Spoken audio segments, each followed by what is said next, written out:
Olá, alunos. Aqui quem vos fala é o professor Bruno, professor de Sociologia, e hoje na nossa videoaula nós vamos aprender um pouquinho mais sobre a formação do povo brasileiro, ok? Então fique atento, matéria nova na tela e vamos comigo aprender um pouquinho mais. Muito bem, né? A primeira coisa que nós temos que entender quando nós falamos, né, do povo brasileiro é que nós brasileiros somos então uma mistura de raças, isso mesmo, né? E a gente precisa entender, né, quando a gente fala desse termo, o que é raça, né? Então, vamos entender um pouquinho, né, começar essa aula falando um pouquinho sobre raça, né? Então, quando se refere a grupos humanos, né, o que é raça? Raça é uma construção social utilizada para distinguir pessoas em termos de uma ou mais marcas físicas. Desse modo, né, nós podemos definir então que raça é um termo sociológico e não biológico. Por que isso? Porque biologicamente só existe uma única raça, tá? E essa raça é a raça humana. Tá? Então, assim, brancos, pardos, pretos, amarelos, indígenas, né? É um exemplo, então, desse termo sociológico que é usado, né? Já está em desuso, né, esse termo raça, mas ainda existem algumas pessoas, né, alguns livros, alguns locais que ainda vão usar esse termo, né? Então é bom que você saiba, mas já está em desuso, ok? Porque, como eu disse, não é uma questão biológica, é uma questão mais sociológica, ok? Então, quando nós olhamos para uma criança, né, você vai ver que todos aqui são, né, seres humanos, são da raça humana, mas possuem diferenças. E quando se usa esse termo raça, na verdade, né, é algo mais sociológico. Alguns autores chegam a afirmar que também, né, como que eu vou colocar para vocês, esse termo é usado também com muito preconceito, tem uma carga preconceituosa nele, ok? Por isso que já está praticamente em desuso. Bom, mas a gente precisa então entender uma coisa, né, um outro termo, né, que é etnia. O que é etnia? Né? A etnia, então, são construções culturais de uma determinada comunidade de pessoas. Um exemplo, né? Características são características como religião, língua, história, símbolos. Então, se você observar essa imagem aqui, essa foto aqui, ó, tá vendo? Ó? Aqui nós temos três moças. E cada uma dessas moças, então, tem as suas diferenças. E não são diferenças físicas em si, mas provavelmente essa moça de cá, ela é indiana. Essa de cá provavelmente é muçulmana. E essa daqui provavelmente é cristã. Então você começa a ver, né, que são três etnias, pelo menos que nós temos aqui, e elas vivem então, né, elas estão todas juntas aqui. Bom, entendido isso, né, entendido esse termo, né, o que é raça, o que é etnia, vamos voltar aqui para o nosso Brasil, né? E quando a gente olha a história do nosso país, adivinha só quem já estava aqui na Terra, né? Na nossa terra brasileira, né? São os índios ou nativos, ok? Eu digo a vocês que o melhor termo, né, a ser usado é nativo ou indígena. Professor, mas o senhor colocou índio na tela. Eu coloquei a propósito para chamar a sua atenção e para você se localizar, mas o melhor termo para ser usado não é índio, né? E sim indígena ou nativo. Então existe um mito, né? Quando a gente fala de o descobrimento do Brasil, né? Na verdade, o Brasil já era habitado, né? Os indígenas e os nativos já estavam aqui, né? Quando chegaram, né? Os primeiros barcos aqui nas margens, né? E eles já estavam aqui. O que a história conta, né, a respeito então da formação do povo brasileiro, né? Primeiro ponto é que nós somos, né, nós brasileiros somos uma mistura de grupos étnicos, né? Lembra da definição de etnia? Pois bem, dá uma olhadinha lá, né? Somos vários grupos étnicos, né? O Brasil então é um país de grande miscigenação. Então, como que tudo começou, né? No século XVI, então, com a chegada dos brancos, principalmente, né, os portugueses, né? Começa então esse processo, né, de mistura, de miscigenação, né? Com a colonização, então, inicia essa mistura de sangue. Então, branco com índio é então o caboclo, né? E mais tarde, então, depois vem os escravos, que eram negros trazidos da África, e o branco, então, agora se mistura com o negro, dando origem ao mulato, né? Depois disso, nós temos, então, né, o negro com índio, que dá, então, o cafuzo. Então, você aqui começa a observar, né, que começa essa mistura com a vinda, então, dos primeiros, né, colonizadores aqui no nosso país.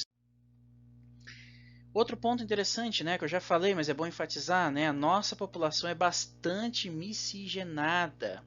São inúmeras as raças que favorecem então a formação do povo brasileiro. Entre os principais grupos, né, nós podemos destacar os povos indígenas, que já estavam aqui, os africanos, os imigrantes europeus e os asiáticos, ok? Então esses são os principais, né, grupos que fazem parte então dessa mistura, dessa miscigenação conosco, né, o nosso povo aqui, o povo brasileiro. Com o passar do tempo, outros imigrantes vieram para cá, né? Dentre eles nós temos os italianos, os alemães, os espanhóis, japoneses, libaneses, chineses, e assim começa depois a vir vários outros imigrantes para o nosso país.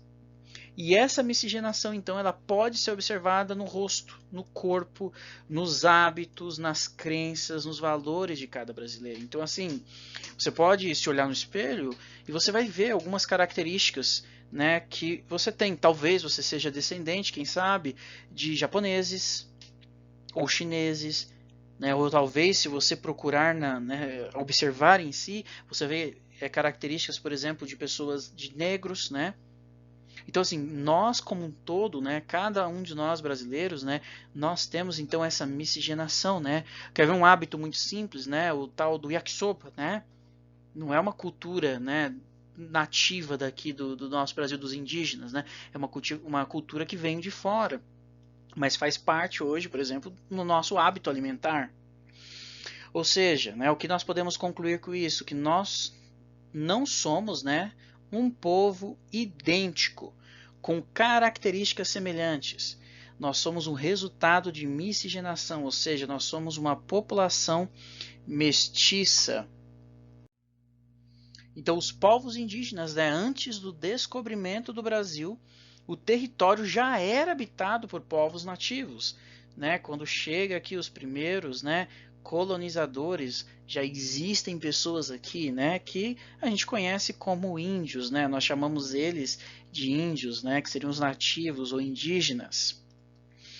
Existem, né, diversos desses grupos no país. Dentre eles, né, tem os Carajás, o Bororó, Caigangue, o Ainomani. E passada a população desses índios, só para você ter noção, era quase de 2 milhões de índios. Então tinha muitas pessoas aqui habitando esse país quando chegam então aqueles que vieram para colonizar, né, os portugueses e os demais imigrantes vêm para cá. Como eu já mencionei, né, é bom repetir, né, dentre os principais grupos, né, humanos europeus, né, destacam-se então os portugueses, os espanhóis, os italianos, os alemães e os povos asiáticos também, japoneses, sírios e libaneses, né? Aqui você pode ter uma ilustração simples, né? Aqui uma família, né? Deixa eu apagar isso aqui melhor. Uma família espanhola, né? E uma família italiana, né? Você pode observar aqui, né? As imagens dessas famílias. Olha que interessante, olha a diferença, né? Nós temos, né, várias culturas nesse nosso Brasil, né? Uma mistura que faz de nós sermos o que nós somos hoje, brasileiros, né?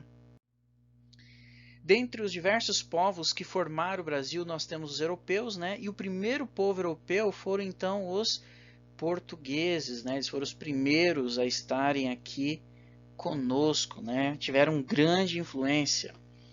Dentre elas, né, a maior influência que nós temos aqui no Brasil é a língua, então, portuguesa, né? É uma das maiores culturas, uma das maiores heranças que nós temos, então, dos portugueses.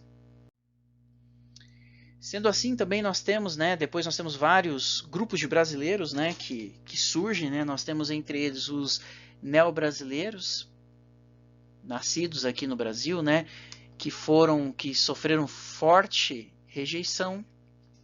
Depois nós temos o negro escravo, que inicialmente, né, eles foram passivos inicialmente na formação cultural do nosso povo. Eles eram hostis entre si, afinal de contas, eles tinham diferenças tribais e não falavam a mesma língua, né? Por mais que eles fossem da mesma região, nessa região tinha divisões tribais e idiomas diferentes. Então, no início, né, eles brigavam, eles eram hostis entre si, eles não se misturavam. Só que, né, devido a isso, né, devido a essa grande quantidade de pessoas aqui, né, eles foram grandes disseminadores da língua portuguesa, que aprendiam com capataz. Então, como eles não, a língua não era a mesma deles, eles não se falavam, tinham essas diferenças, eles disseminavam, eles aprendiam um pouquinho do português que o capataz falava e eles então iam disseminando, falando e conversando, né, uns com os outros através dessa língua que era ensinada. A grande maioria deles, né, viviam nos engenhos de açúcar, de algodão e nas áreas também de mineração. E eles tiveram um papel muito importante na inserção dos recém-chegados no modo de vida vigente, transformando a cultura desses e unificando-os. Então, no começo, né, eles eram passivos, depois eles começam, né, a atuar, a modificar então a cultura onde eles estavam inseridos. Outro ponto legal também que nós temos, né, sobre os mulatos, né, os mulatos que nasciam eram de 3 grupos, de 3 troncos, né, eram chamados, né, era o banda forra, que era o negro com branco, o salto atrás, que era negro com índio, e o terceirão, que era negro com banda forra. Então eram 3 troncos, né, 3 tipos, né, de mulatos que nasciam então no nosso Brasil. Bom, Darcy Ribeiro, uma grande estudiosa nessa área, ela mostra que a mistura de raças foi sustentada por 4 pilares. Então foram 4 pilares que sustentaram então, né, essa tese, né, essa mistura então de raças, né? A primeira delas é as matizes que compuseram o nosso povo. A segunda, as proporções que essa mistura tomou em nosso país. A terceira, as questões ambientais em que ela ocorreu. E a quarta, os objetivos de vida e produção assumidos por cada uma dessas matizes.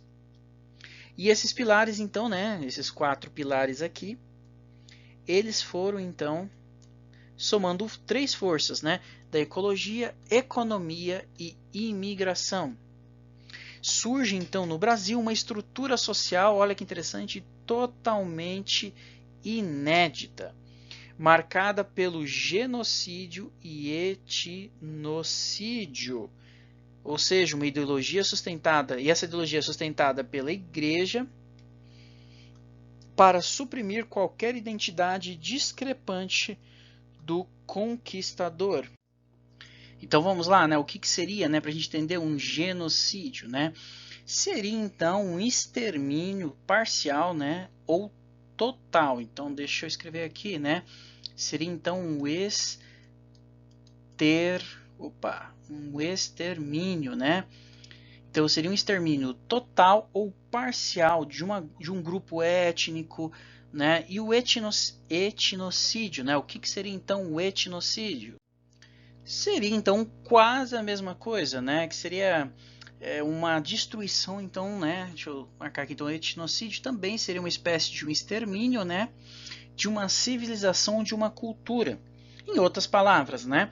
Então, o que acontece? Essas pessoas que eram diferentes, ok? Diferentes do conquistador, no caso, todos aqueles que eram diferentes, né, dos europeus, eles eram então exterminados, né? Eles eram eliminados, ok? Eles simplesmente eram exterminados, eles eram eliminados da sociedade. E essa ideia fez com que surgissem, né, conflitos, diversos conflitos, né? O primeiro deles foi entre os colonizadores e os índios, né? Então os colonizadores então queriam impor a sua cultura, né, para os índios. Então eles partiam do pressuposto que a cultura deles era melhor, era a cultura dominante, né? E que os índios deveriam então obedecê-los, viver de acordo com os padrões, né, da sua cultura. O segundo foi entre os colonos e jesuítas, porque, né, ali havia um conflito de interesses de caráter mercantil da coroa. E eles, então, os jesuítas, acabaram, né, devido a esse conflito, acabaram sendo, né, expulsos, e a coroa, né, acabou ficando do lado dos colonos. A nossa colonização é chamada por diversos autores, né, como uma colonização dos ibéricos, né? E essa colonização dos ibéricos ela foi chamada de barroco. Por quê? Porque ela era baseada única e exclusivamente no lucro, na riqueza, na opressão, na mistura com seu povo local, na supressão das etnias locais e na implantação e da implantação na colônia de seu modo de vida.